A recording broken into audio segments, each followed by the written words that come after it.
하이델베르그 요리 문답서 가운데에서 사도신경에 관한 부분을 다 공부를 했습니다. 그것은 우리의 믿음에 관한 내용이었고, 우리가 과연 무엇을 믿을 것인가 하는 내용과 관계 있는 것이었습니다. 그래서 성부 하나님, 성자 예수님, 성령 하나님에 대한 그러한 우리의 믿음, 그리고 그 믿음의 내용들에 대해서 저희가 살펴봤습니다. 그리고 23주일, 23번째 주일을 맞아서 저희는 59문부터 61문까지의 문답을 하게 될 것입니다. 앞서 우리가 살펴봤던 사도신경에 대한 내용을 믿으며 그것이 어떤 유익이 되겠느냐 하는 것이 59번의 질문입니다. 그러면 저와 함께 세 가지 질문에 대한 물음과 답을 한번 해보도록 하겠습니다. 제59문, 이 모든 것을 믿으면, 이 모든 것이라는 것은 우리가 앞서 살펴봤던 사도신경에 관한 그러한 모든 내용입니다. 당신에게 어떠한 유익이 있습니까? 하나님께 대하여 의로운 자가 되며 영생의 후사가 됩니다. 어떻게 하여야 하나님 앞에서 의로워질 수 있습니까? 예수 그리스도께 대한 참된 믿음을 통해서만 가능합니다. 비록 내 양심이 내가 하나님의 모든 계명을 범하였고 그 계명 중 아직도 죄로 향하는 성향을 지니고 있다고 고소할지라도 하나님께서는 이렇게 무가치한 나를 그리스도께 대한 참된 믿음으로 말미암아 마치 내가 죄 지은 일이 없는 것처럼 그리스도께서 나를 위하여 순종하신 것을 내가 순종한 것처럼 대하시며 그리스도의 완전한 속죄의 의와 성결을 나의 것으로 인정해 주셨습니다. 단지 내가 해야 할 일은 믿는 마음으로 이러한 하나님의 선물을 받는 것뿐입니다. 마지막 61번째 질문입니다. 왜 믿음으로만 하나님 앞에서 의로워질 수 있다고 말합니까? 하나님께서 나를 기쁘게 받으시는 것은 내 믿음에서 어떤 가치가 있기 때문이 아닙니다. 오직 그리스도의 속죄와 의와 성결 때문에 내가 하나님께 대하여 의로운 자가 된 것입니다. 그리스도의 의를 내 것으로 삼을 수 있는 방법은 오직 믿음뿐입니다. 네, 그렇습니다.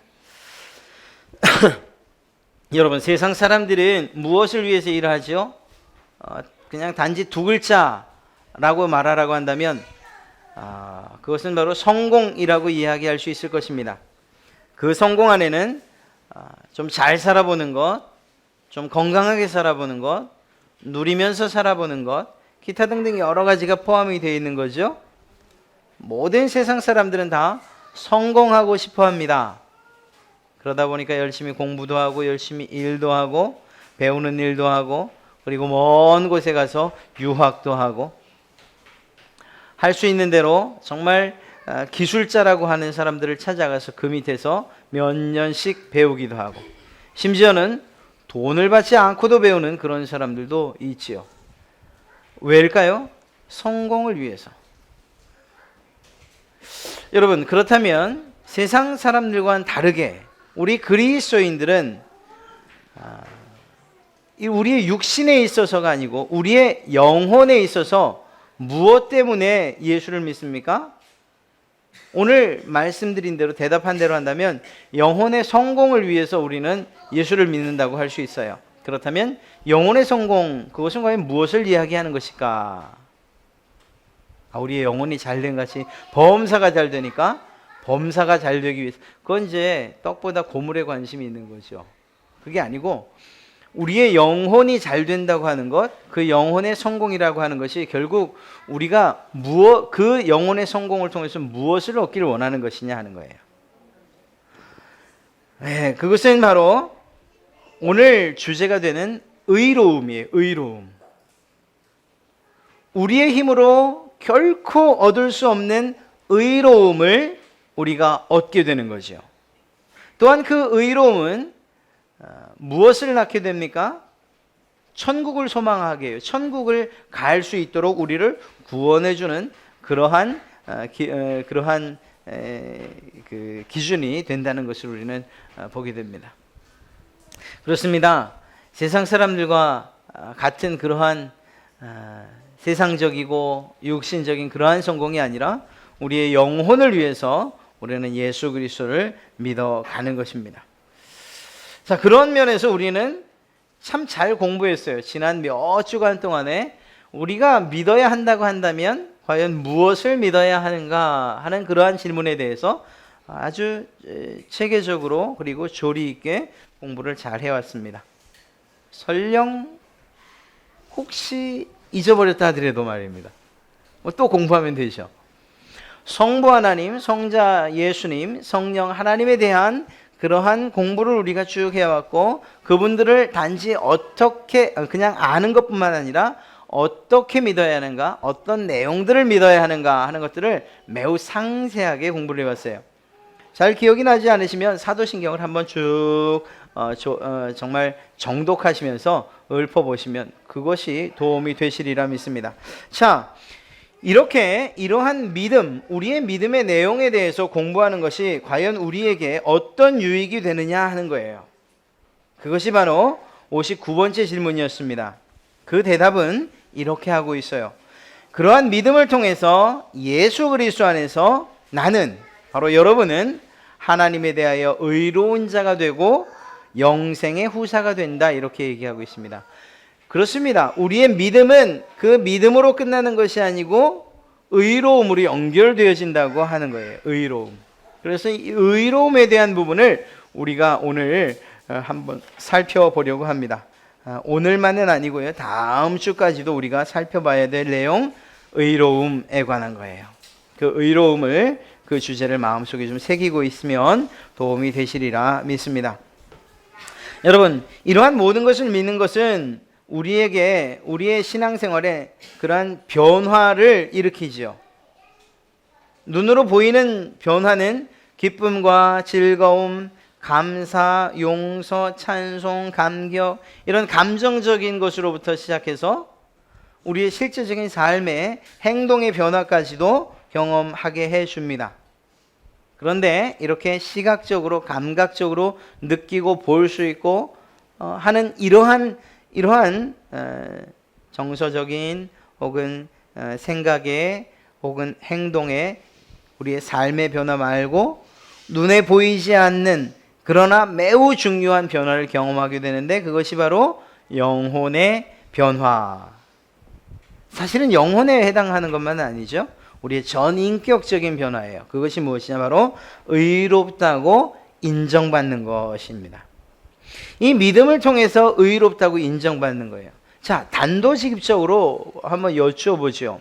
천국은 어떤 사람이 갈 수 있을까요? 죄가 있는 사람, 죄가 조금밖에 없는 사람, 아니면 죄가 없는 사람. 한 명씩 여쭤볼까요? 네, 1번, 2번, 3번. 답은? 다시요. 어떤 사람이 천국을 갈 수 있을까요? 죄가 어마어마하게 많은 사람. 2번, 죄가 조금 남은 사람. 3번, 죄 없는 사람. 답은? 모르시겠어요? 너무 쉬워서 이렇게 대답을 못 하시는군요.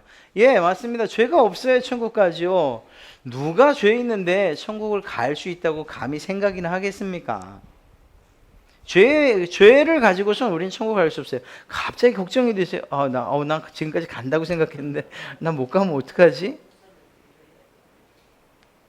여러분, 죄가 있어서는 우리가 천국을 갈 수가 없어요.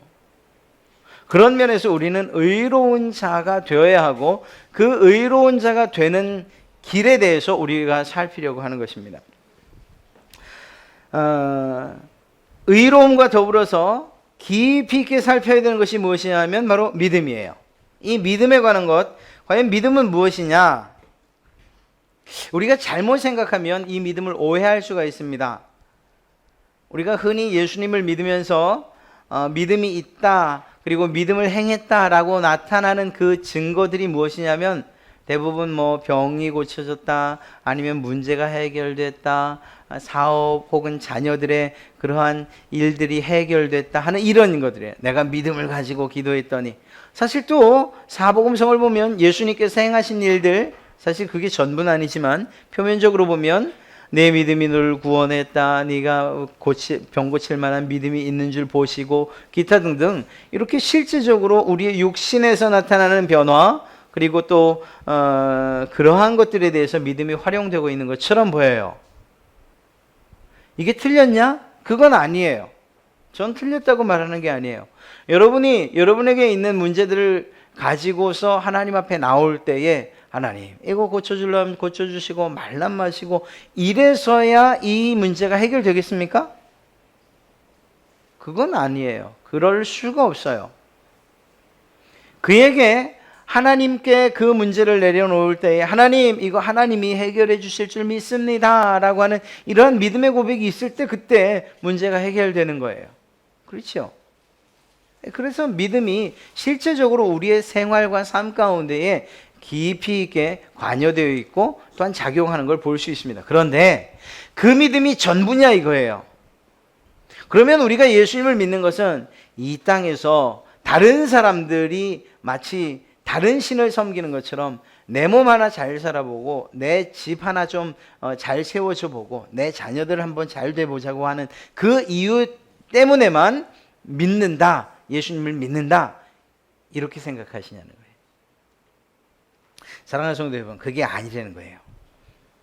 사실 믿음의 교회라고 할 때에 우리가 앞서 말한 그런 여러 가지 문제들이 없는 그런 교회, 있었지만 온 성도가 믿음으로 기도해서 해결된 교회, 그 교회를 믿음의 교회라고 얘기하는데 주저하지 않아요. 그러나 그게 전부가 아니라는 것입니다.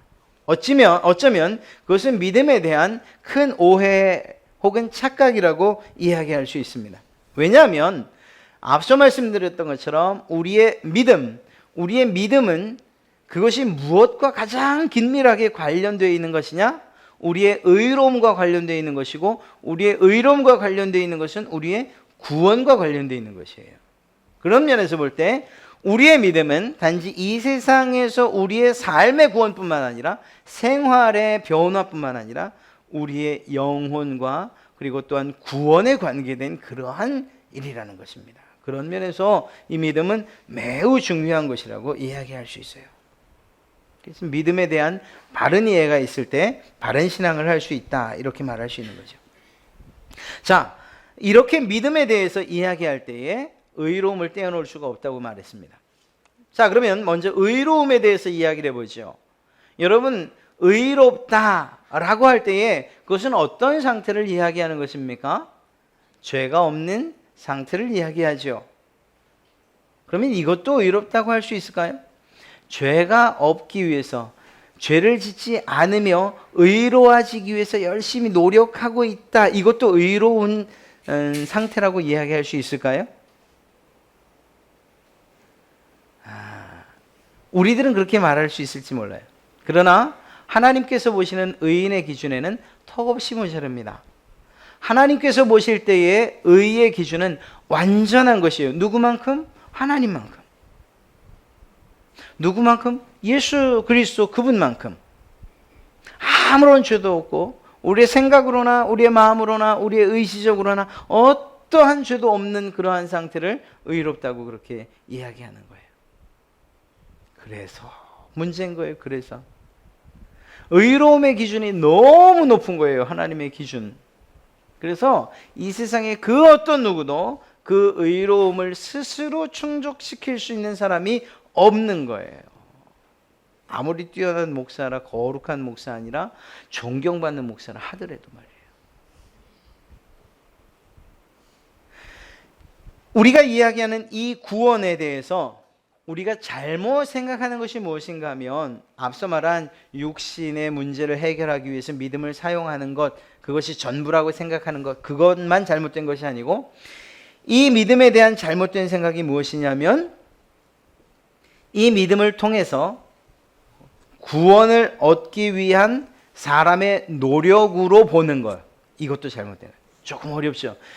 믿음이라는 사람의 노력을 가지고서 하나님의 의로움을 힘입고자 하는 것.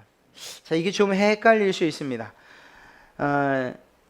여기서 가장 깊이 있게 생각해야 되는 것은 사람의 노력이에요. 사람의 노력. 이 부분에 있어서 우리는 철저하게 배격해야 돼요. 무슨 말인가 하면 내가 믿음을 가지리라, 그리고 그 믿음을 통해서 내가 의롭담을 얻으리라, 이렇게 말하는 것만으로 우리가 그 믿음을 완전히 소유할 수 있느냐? 없다라는 거예요. 성경은 그 믿음을 무엇이라고 표현하고 있죠? 하나님의 선물. 예, 선물. 위로부터 오는 것이라고 이야기하고 있어요. 믿음도. 그러니까 그 믿음도 사실은 우리의 인간의 내면으로부터 올라와서 바위처럼 단단해지는 그런 것이 아니고, 그 믿음조차도 하나님께로부터 오는 것이란 말이에요. 그러니까 누군가가 내가 예수님을 굳게 믿어보리라, 그리고 그 믿음을 통해서 의로움을 쟁취해 보리라 라고 그렇게 얘기한다면, 그 사람은 제대로 된 믿음을, 또한 제대로 된 의로움을 결코 얻을 수 없다는 것입니다. 사랑하는 성도 여러분, 믿음에 대한 오해가 바로 그거예요. 내가 열심히 하면 믿음이 점점 커질 것 같은 그런 생각. 봉사를 열심히 하면 내 믿음이 크게 생각되어지는, 그리고 단단히 정말 알차게 그 믿음이 자라고 있다고 느껴지는 그런 생각들. 어느 날인가 그냥 말씀에 집중을 쫙 하는 거, 아, 내가 정말 믿음이 있구나, 이렇게 생각했는데, 어느 날은 또 그렇지 않은 다른 생각, 아, 내 믿음이 오늘, 아니, 이 믿음이 올라왔다 내려갔다 올라왔다 내려갔다. 물론 그럴 수도 있겠지만, 그러나 이것이 무엇에 기인하기 때문이냐? 우리의 생각과 우리의 행동에 기인하기 때문에 그 믿음이 때로는 좋았다가 때로는 아니었다가, 때로는 좋았다가 때로는 아니었다, 이렇게 요동치는 거예요.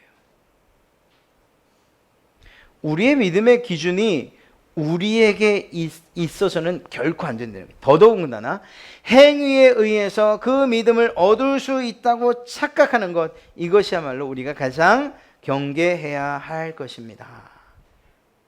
그런 면에서 여러분들이, 제가 조심스럽긴 해요. 이 말씀을 드리면 혹시라도 여러분들이 여러분의 신앙의 삶의 나태함을 제가 지금 드리는 말로 자기 합리화하지 않을까 싶은 생각은 있어요. 그러나 그렇지 않습니다. 잘 들으셔야 돼요.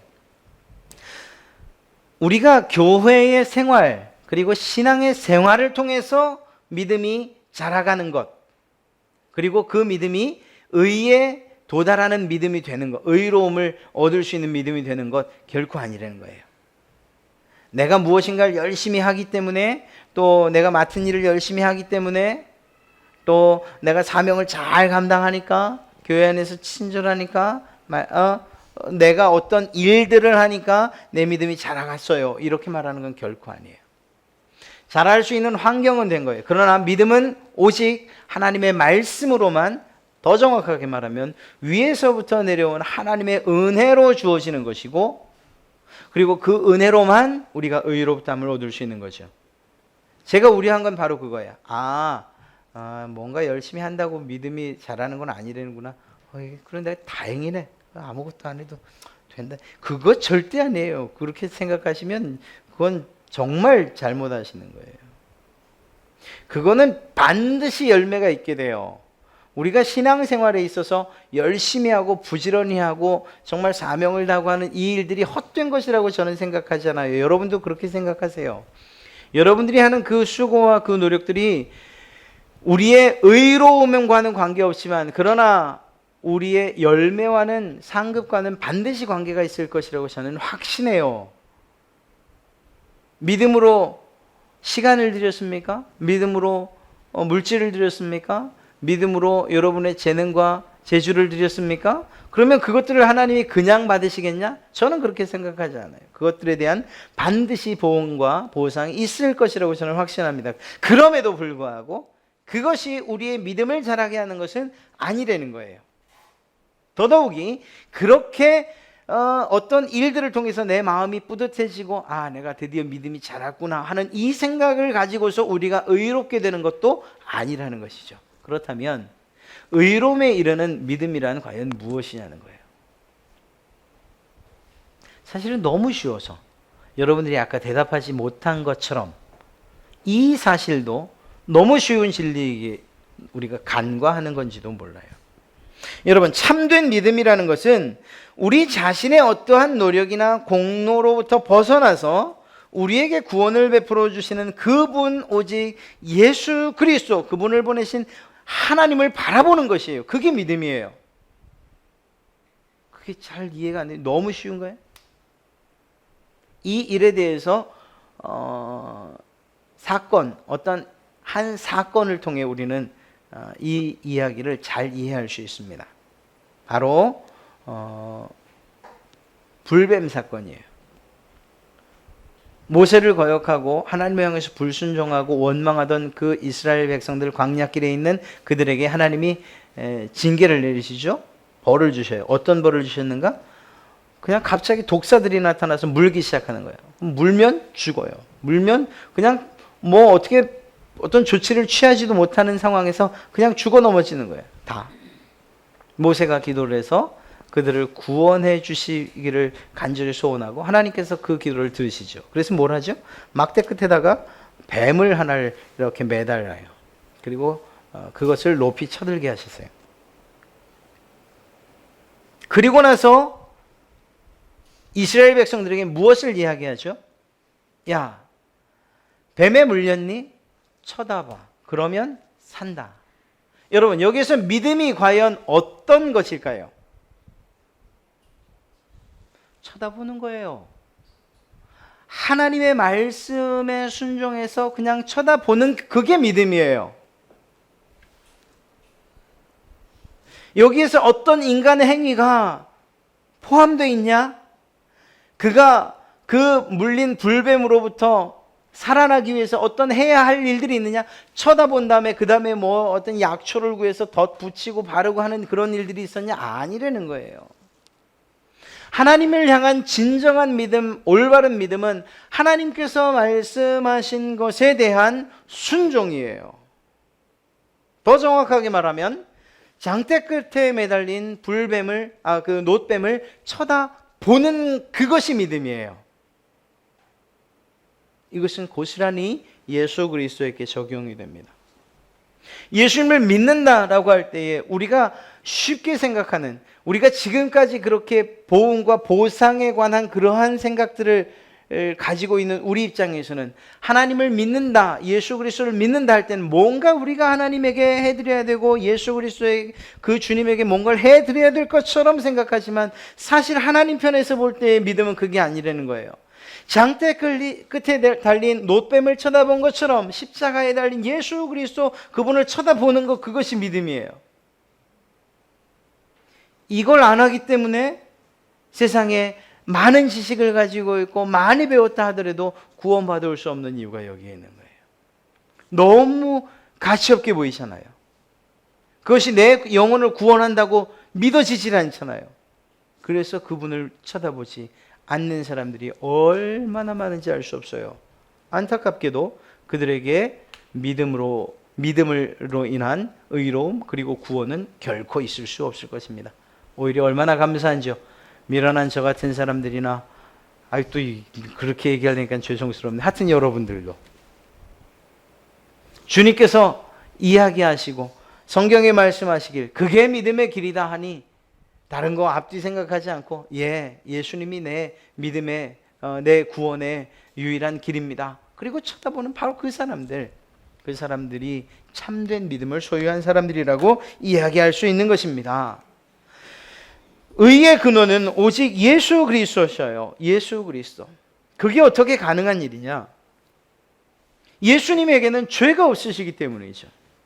이 땅에 태어나실 때부터 그분은 죄와 상관이 없었어요. 우리가 거슬러 올라가서 예수님에 대한 신앙을 고백하고 예수님에 대하여 우리가 무엇을 믿을까 할 때 처음 얘기했던 게 뭐죠?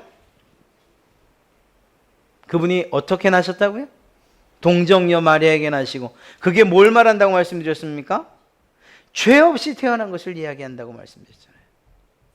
아담으로 대표되는 인류의 그 혈통 가운데 태어난 것이 아니고, 사람의 씨로 태어난 것이 아니고 성령으로 잉태되어진, 그래서 죄 없이 태어난 분이라고 이야기하죠. 그걸 우리가 믿는 거예요. 그걸 믿게 해주신 거예요. 네. 그분은 죄 없으시다, 죄 없는 분이시다. 결코 틀린 말이 아닙니다. 그럼에도 불구하고 모든 인류의 고통을 짊어지고 가신 참 사람이다. 이것도 틀린 말이 아니죠. 어찌되었거나 그렇게 예수 그리스도는 탄생으로부터 죄와 상관없이 나셨고 죄와 상관없는 그러한 삶을 사셨고, 그리고 하나님께서는 그의 삶을, 그 33년의 생애를 기쁘게 받으셨어요. 죄 없는 모습으로. 그분은 율법, 하나님께서 이 모든 법을 다 지키면 내가 구원받을 수 있다라고 하는 그 율법에 대해서도 모든 의를 이루신 분이 바로 예수 그리스도이십니다. 그리고 그 의로움, 주님께서 이루신 그 완전한 그 의로움을 우리에게 어떤 방식으로 주기 원하셨느냐? 그게 바로 믿음의 방식인 거예요. 예수님께서 온전한 삶을 사셨어요.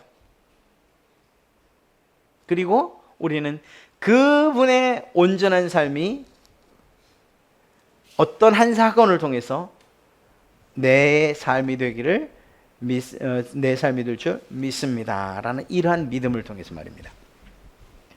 예수님께서 이러한 구속의 삶을 사셨고, 또한 십자가에서 죽으시는 사건을 통해서 우리는 두 가지의 전달되어지는 그것을 경험하게 됩니다.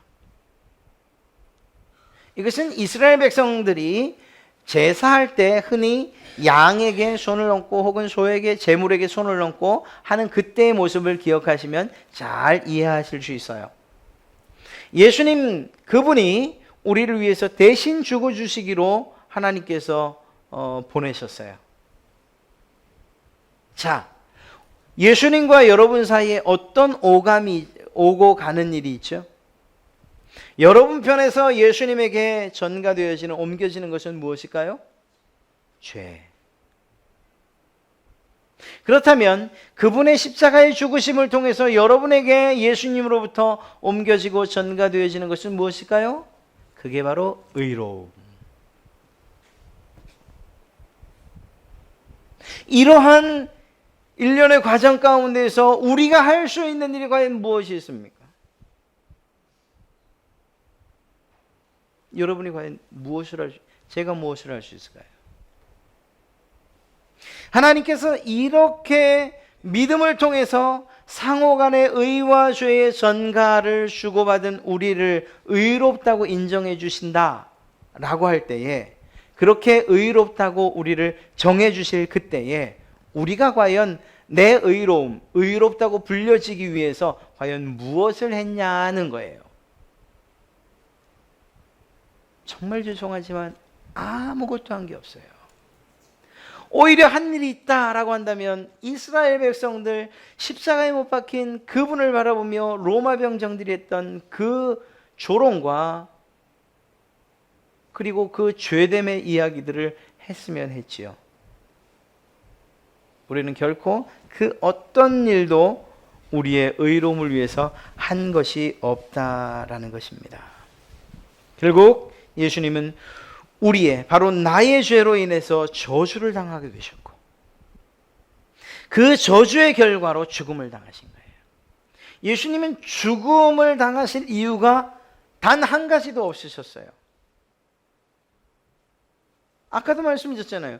탄생하시는 그 순간부터 죄와 상관없는 분이셨고, 세상을 살아가시는 33년의 생애 동안에도 죄를 짓지 않으신 분이었고, 죄와 상관없는 그런 분이셨어요. 그 몸으로는 율법의 모든 내용들을, 모든 율법들을 다 지키신 분이셨어요. 그래서 그분은 죽을 이유가 없었어요. 그러나 마지막 하나님께서 계획하신 바대로 저희의 죄를, 여러분의 죄를 그분이 짊어지시고 그리고 십자가에 매달리신 거죠. 우리는 그 사실을 믿는 것을 통해서 그분의 의를 전가받고, 그분은 우리의 죄를 가지고 십자가에 매달리신 겁니다. 사랑하는 성도 여러분, 그리스도의 의로움, 그분의 의로움이 우리의 것이 되는 유일한 방법은 단 한 가지 방법이 있다면 그것은 오직 주님을 전적으로 믿는 것, 이것 하나뿐인 줄로 믿습니다. 오직 믿음이라고 말할 때에 이 믿음은 단지 말로만 하는 제가 믿습니다, 나 믿어요, 저 정말 믿어요 라고 하는 이런 입술의 그러한 말로의 의미만이 아니에요.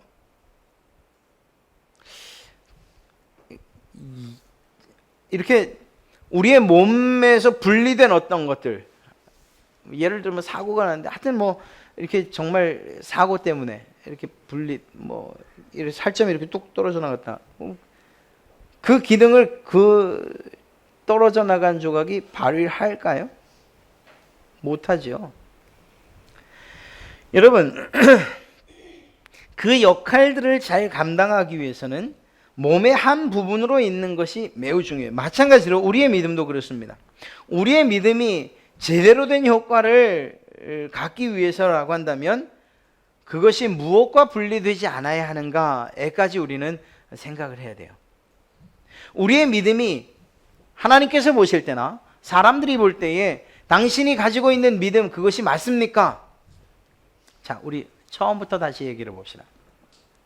여러분, 천국 가실 정말 확실한 그러한 그 믿음, 너무 어렵게 제가 묻네요. 천국 가실 자신 있습니까?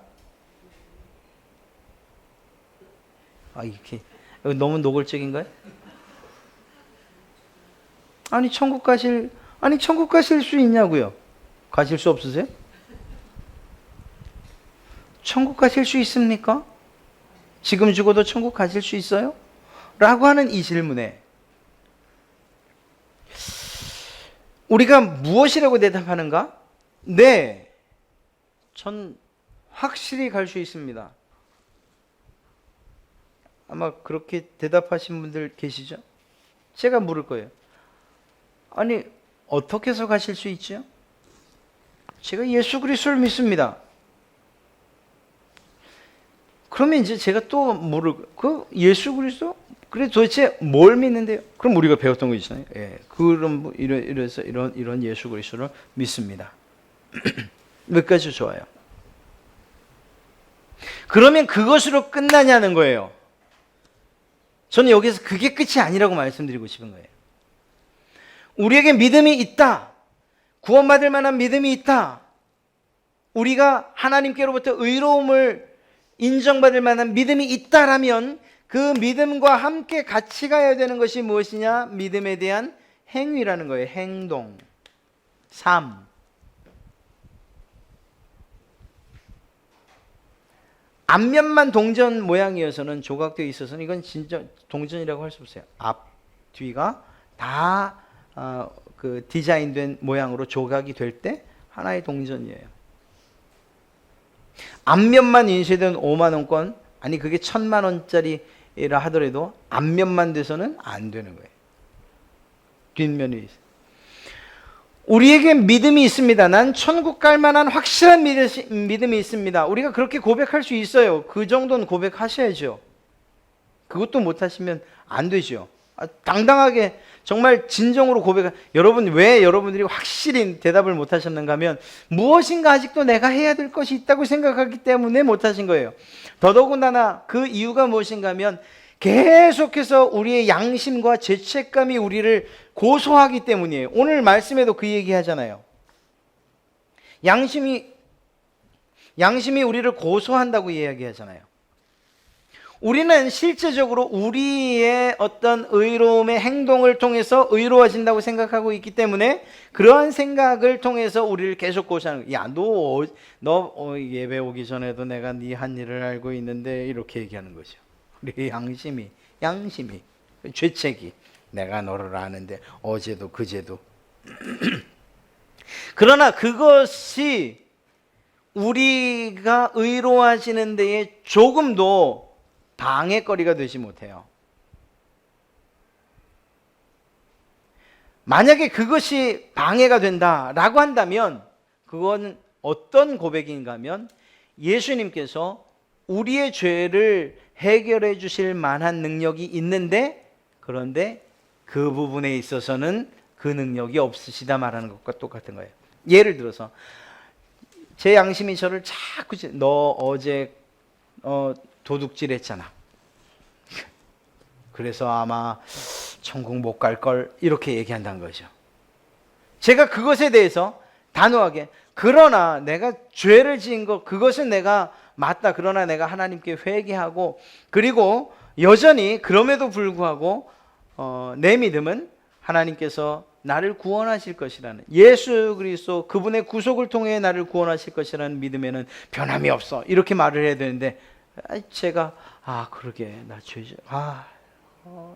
오늘 같아서는 천국 못 가겠네 라고 했다면 그건 뭘 말하는 거냐면 예수님께서 다른 죄는 다 용서하실 만큼의 능력이 있는데 도둑질한 거에 관해서는 그 죄를 해결하실 수 있는 능력이 없다고 말하는 것과 똑같은 거죠. 그러나 반대로 생각해 보십시오. 예수님의 그 십자가에서 돌아가신 죄사함의 능력에 해결하지 못할 만한 죄가 과연 무엇이 있을까요? 살인죄? 그보다 더 심각한 죄요? 가중처벌받을 만한 그런 죄요? 얼마만큼 죄의 강도가 높고 그 수위가 높으면 주님께서 포기하실 거예요. 내가 다른 건 몰라도 그 죄만큼은 내가 용서하지 못하겠다. 아니면 내가 그걸 위해서는 내 죽음이 그 죄값을 감당하지 못하겠다 하실 만한 게 어디 있어요? 있습니까? 없어요. 그래서 그분의 만약에 우리가 어떤 죄 때문에 죄책과 그리고 양심의 찔림을 받아 예수 그리스도를 떠난다면 그건 예수 그리스도 그 십자가의 죽으심에 대한 정말 모욕인 거예요. 예수님에게 가장 치욕스러움을 안기는 사람이 되는 거예요. 사랑하는 성도 여러분, 예수님이 용서하지 못할 죄가 없잖아요. 그러니까 무엇이 중요합니까? 죄를 짓지 않는 게 중요하죠, 당연히. 그러나 혹여 그러한 일이 있다 할지라도 그것조차도 용서하실 수 있는 분이라는 사실을 믿는 게 중요한 거예요. 그리고 나가서 우리의 삶에 마치 동전의 양면과도 같은 믿음에 해당한 내가 고백한 믿음에 해당한 삶을 더 열심을 다해 살아가는 거예요. 여기서 가장 중요한 착각하지 말아야 될 것은 이것을 뒤집어서 내가 행동을 하니 믿음이 생겼고 그 믿음을 보시고 구원해 주셨다. 아니면 내가 어떤 행동을 하니 하나님이 내 행동을 의롭게 여겨서 나를 구원해 주셨다라고 하는 그러한 생각까지 간다면 그건 정말 잘못 가신 거예요. 차라리 아무런 행동하지 않고 믿음으로 그냥 믿기만 하시는 게 그게 더 나은지도 몰라요. 사랑하는 성도 여러분, 우리의 양심, 우리의 죄책 이것들이 여러분을 혹여 고소한다 할지라도 그러한 고소가 결코 예수 그리스도 그분의 십자가의 능력을 이길 수 없는 것, 더 나아가서 하나님의 사랑을 결코 이길 수 없다는 사실을 여러분 확실히 믿으시기를 간절히 축원합니다. 그것이 무엇입니까? 로마서 8장에서 고백하고 있는 사도 바울의 고백이에요. 같이 한번 보지요. 로마서 8장 31절부터 39절을 보면 예수 그리스도의 사랑, 하나님의 사랑이 얼마만한가 하는 것을 사도 바울이 구구절절 싣고 있어요. 여기에 해당되지 않는 그런 사람이 있을까요? 양심이 우리를 고발하고 너는 죄인이야라고 그러한 죄책감이 우리 가운데에 가득 찬다고 할 때에 여기에 해당되지 않는 그런 죄책이나 양심의 고발이 또 있을까요? 그럼에도 불구하고 사도 바울은 무엇이라고 고백하는가 살피시고 이러한 고백이 여러분의 고백이 되시기를 바랍니다. 31절입니다. 우리 같이 한번 읽어봅니다. 시작. 그런즉 이 일에 대하여 우리가 무슨 말하리요? 만일 하나님이 우리를 위하시면 누가 우리를 대적하리요? 예, 하나님이 여러분을 위하시면 누가 여러분을 대적하겠습니까? 있습니까? 없습니다. 그것이 설령 여러분을 고소하는 양심이라 할지라도 혹은 죄책이라 할지라도 말입니다. 32절입니다. 자기 아들을 아끼지 아니하시고 우리 모든 사람을 위하여 내주시니가 어찌 그 아들과 함께 모든 것을 우리에게 주시지 아니하겠느냐. 33절이요. 누가 능히 하나님께서 택하신 자들을 고발하리요. 의롭다 하신 이는 하나님이시니 누가 정죄하리요. 죽으실 뿐 아니라 다시 살아나신 이는 그리스도 예수시니 그는 하나님 우편에 계신 자요 우리를 위하여 간구하시는 자시니라. 예, 여기 보세요. 누가 여러분들을 고발할 수 있습니까? 누가 여러분을 정죄할 수 있습니까? 있어요? 한번 얘기해 보세요. 여러분의 양심이요? 여러분의 죄책감이요? 혹은 여러분 귀에 속삭이는 사단이요? 아니면 옆집 사람이요? 아니면 제가 여러분들을 정죄합니까? 혹여 그렇다 할지라도 우리가 그것에 휘말려서 하나님을 떠날 수 없는 이유가 무엇이죠?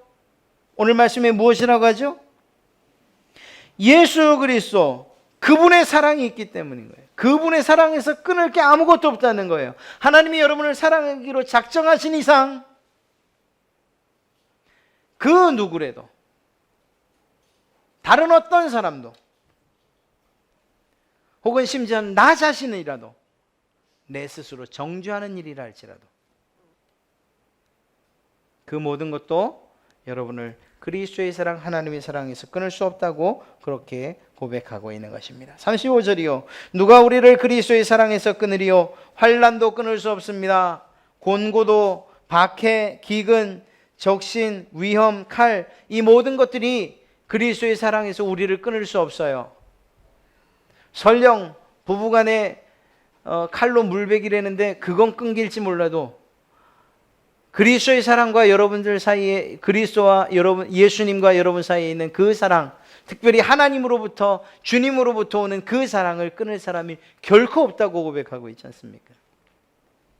기록된 바 우리가 종일 주를 위하여 죽임을 당하게 되며 도살을 양같이 여김을 받았나이다 함과 같으니라. 37절입니다. 그러나 이 모든 일에 우리를 사랑하시는 이 누구요? 예수 그리스도 하나님이요. 하나님 그분으로 말미암아 우리가 넉넉히 이기느니라. 우리를 향해서 우리를 죄의 올무에 걸려 넘어지게 하려고 또는 죄책감을 가지고 때로는 양심을 가지고 우리를 넘어뜨리려고 하는 그러한 사단이 우리를 향해 달려올 때에 그러나 우리가 그것들을 넉넉히 이긴다고 말하고 있어요. 내가 확신하노니 사망이나 생명이나 천사들이나 권세자들이나 현재일이나 장래일이나 능력이나 높음이나 깊음이나 다른 어떤 피조물이라도 여러분 가장 사랑하는 사람, 아니 여러분 자신이라 하더라도 여러분 사랑하시는 주 그리스도 예수 안에 있는 하나님의 사랑에서 끊을 수 없느니라. 하나님의 사랑이 그런 사랑이에요. 우리의 감정에 따라서 이젠 하나님의 사랑이 끝났구나. 내가 이제 난 하나님 더 이상 사랑 못하겠고 나 이젠 교회금 오고 다 때려 집어치워야지 이렇게 말할 수 없는 이유가 뭐예요? 우리는 설령 그렇게 말할지 몰라도 하나님은 그렇게 말씀하지 않으신다는 거예요. 목사는 사람이 들려가지고 이렇게 말할지 몰라도 하나님은 결코 여러분들을 그렇게 말하지 않는다는 거예요. 하나님의 사랑에서 여러분을 끊어낼 자가 이 세상에 결코 없다. 여러분 자신도. 사랑하는 성도 여러분, 이것이 무엇으로 인하여 가능케 되는 것이라고요? 믿음이요. 이 믿음이 우리에게서 난다고요? 아니요. 말씀으로부터 나는 것이고 하늘로부터 오는 선물이에요. 우리가 기도해야 할 바가 있다면 그것은 바로 이런 믿음을 위해서 기도해야 되는 거죠. 하나님, 이러한 믿음을 우리에게 주십시오. 내게 주십시오. 내 삶이 어떻게 돌아가든지 간에 내가 어떤 상황에 놓이든지 간에 내가 주님을 향한 이 믿음, 하나님이 나를 사랑하신다는 그 믿음 잊지 않겠습니다. 놓지 않겠습니다. 내가 저 구렁텅이에 있어도 하나님이 여전히 나를 살피시고 내 손을 잡고 계신다는 사실을 믿겠습니다. 이게 믿음이죠. 이게 믿음인 거예요. 그런 면에서 믿음은 결코 우리 편에서 어떻게 할 수 있는 게 아니에요. 그냥 하나님을 바라보는 거예요. 그 자리가 낮은 자리든지 높은 자리든지 되는 자리든지 그렇지 않은 자리든지 그 자리에서 나를 여전히 사랑하시는 그 하나님을 바라보는 것, 그것이 믿음이에요. 사랑하는 성도 여러분, 여러분 안에 이러한 믿음이 충만하기를 주님의 이름으로 간절히 축복합니다. 보십시오. 히브리서 12장 2절에 믿음의 주 또 온전하게 하시는 이인 예수를 바라보자. 그는 그 앞에 있는 기쁨을 위하여 십자가를 참으사 부끄러움을 개의치 아니하시더니 하나님 보좌 우편에 앉으셨느니라. 이 말이 무슨 말입니까? 그런 예수님을 따라 우리도 하나님 보좌 우편에 앉게 될 것이다. 그러니 예수 그리스도 그분만 믿고 그분만 바라보자, 이렇게 얘기하는 거예요. 예수님은 거기 앉으셨고 나는 그렇지 못할 것, 이게 아니고요. 사도 바울의 고백은 그게 아니에요. 주님께서 그 앞에 있는 기쁨을 위하여 십자가의 고난을 참으신 것처럼 너희들도 힘드냐? 참아라. 너희들의 참는 그 인내를 통해서 너희가 주님이 하나님 보좌 우편에 앉으셨던 것처럼 너희도 그 자리에 앉게 될 것임을 믿어라, 이렇게 얘기하는 거죠. 그 믿음을 가지고 누굴 바라봐라? 예수 그리스도만 바라봐라, 이렇게 말씀하고 있는 것입니다. 우리 스스로 결코 온전해질 수 없습니다. 예, 그렇습니다. 그러나 예수 그리스도 그분을 힘입어 온전케 하시는 바로 예수 그리스도를 통해서, 그분을 믿는 믿음을 통해서 우리는 온전케 또 의로워질 줄 믿습니다. 그래서 그 의로움은 내가 의롭습니다 이렇게 말할 수 있는 게 아니에요. 내가 의롭다함을 인정받았습니다 이렇게 말할 수 있는 거죠. 그래서 무엇이라고 말한다고요? 어려운 신학적 용어로 하면 칭의라고 얘기한다고요. 의롭다고 칭함을 받는 거예요. 칭의. 누구에게? 하나님에게. 무엇 때문에? 내가 예수 그리스도만 바라봤다는 그 믿음 때문에. 여러분, 우리의 의로움은 우리의 노력으로 이루어지는 것 아니에요. 좀 쉽게 말하면 우리가 노력해서 천국 가는 일이 아니에요. 천국은 오직 믿음을 통해서 가는 거예요. 누구를? 나를 위해 십자가에 매달리신 예수 그리스도를 믿는 그 믿음. 그 믿음은 그 십자가에 달리신 예수 그리스도, 그분이 그 일을 행하신 것은 결국 무엇 때문일까요? 하나님이 바로 여러분을 사랑하기 위해서 계획하신 일이죠. 그 계획은 하나님에겐 피눈물이 쏟는 일이었어요. 자기 아들을 십자가에 못 박아야 되는 일이니까. 그러나 그 일보다 누구를 더 사랑하셨다고요? 바로 여러분들을 더 사랑하신 거예요. 그래서 예수 그리스도 그분을 십자가에 못 박고 여러분들을 사신 거예요. 그래서 핏값을 가지고 여러분을 샀다고 말하는 거예요. 여러분이 그저 공짜로 얻어진, 그저 예수님의 십자가의 죽으심, 그 죽으심과 별개로 그저 뭐예요? 그 덤으로 얻어진 1+1, 그래서 구원받는 그런 가치 없는 구원이 아니라고요. 아버지가 예수 믿으니까 그냥 아들 덩달아서 1+1 뭐 이래갖고 보너스로 얻는 그런 구원이 아니에요. 그것이 아니고 우리 각자의 구원은 가장 가치 있는 어느 만큼의 가치? 예수님의 생명의 가치만큼 소중한 그러한 구원을 누가 주셨냐? 하나님이 주신 거예요. 무엇을 가지고? 믿는 그 믿음을 보시고 주신 거예요. 사랑하는 성도 여러분, 우리의 믿음, 우리가 간구해야 되는, 우리가 견지해야 되는 그 믿음은 이 세상에서 잘 살고 또 잘 먹기 위한 그런 믿음만은 아니에요. 그것보다 더 소중한 내가 나를 사랑하시는 그 하나님, 그 하나님에 대한 믿음, 그 사랑을 믿는 그 믿음, 나를 위해 십자가에 돌아가신 그분이 나를 얼마나 사랑하시는가에 대한 믿음, 이러한 믿음을 이야기하는 거죠.